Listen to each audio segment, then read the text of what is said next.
Welcome to student dictation. Dictation 5 second बाद शुरू होगा। Ready start. चुनावों के समय कैसी घोर गैर जिम्मेदाराना बयानबाजी होती है।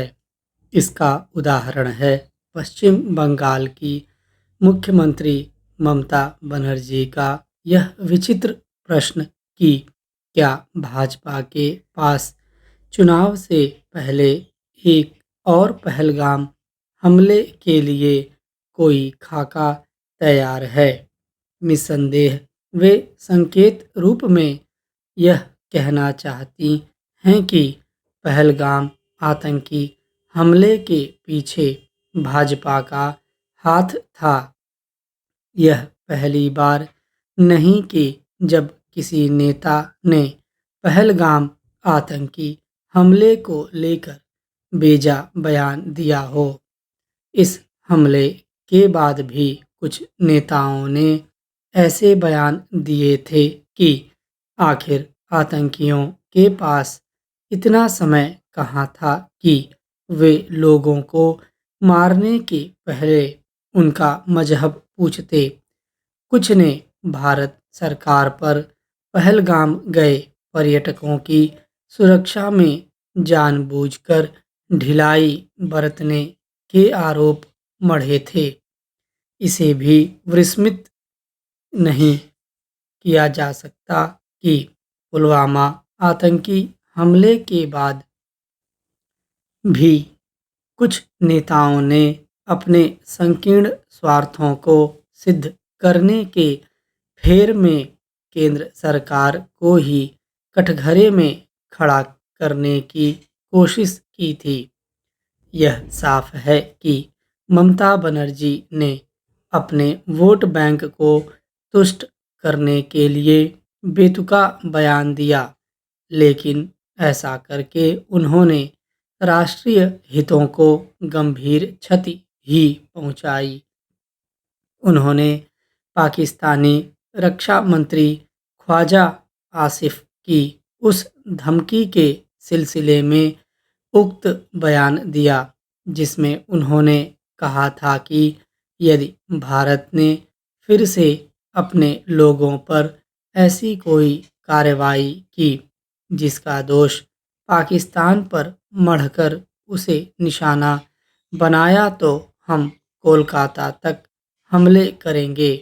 निश्चित रूप से पाकिस्तानी रक्षा मंत्री यही कहना चाहते हैं कि पहलगाम हमले से हमारा कोई लेना देना नहीं था और यह तो भारत का अपना कृत्य अर्थात फॉल्स फ्लैग ऑपरेशन था ताकि पाकिस्तान को निशाना बनाया जा सके।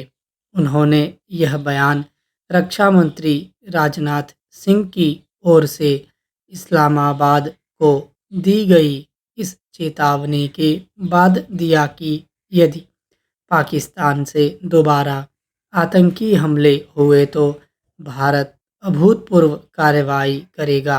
जैसे जैसे पहलगाम हमले की बरसी करीब आ रही है, पाकिस्तान फिर से इस आतंकी हमले को भारत का अपना गुप्त ऑपरेशन करार देने में लगा है।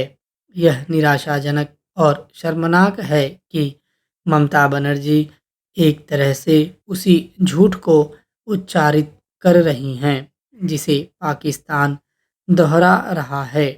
माना कि चुनावों के अवसर पर राजनीतिक दलों में तीखी बयानबाजी होती है, पर इसकी भी एक सीमा होती है। वोट बैंक के लोभ में किसी नेता को इस हद तक नहीं चले जाना चाहिए कि उससे देश के शत्रुओं को लाभ मिले।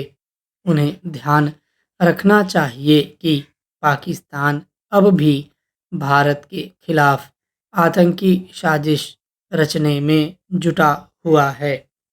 वे इससे अनभिज्ञ भी नहीं हो सकती क्योंकि हाल में ऐसे कई संदिग्ध आतंकी गिरफ्तार किए गए हैं जो पाकिस्तानी हैंडलरों के संपर्क में थे। इनमें से कुछ तो बंगाल से गिरफ्तार किए गए हैं। सुविधाएं, हरियाली, आकर्षक पेंटिंग और सामुदायिक केंद्र विकसित किए जाएंगे। सार्वजनिक क्षेत्र और निजी कंपनियों के सहयोग से यह काम किया जाएगा।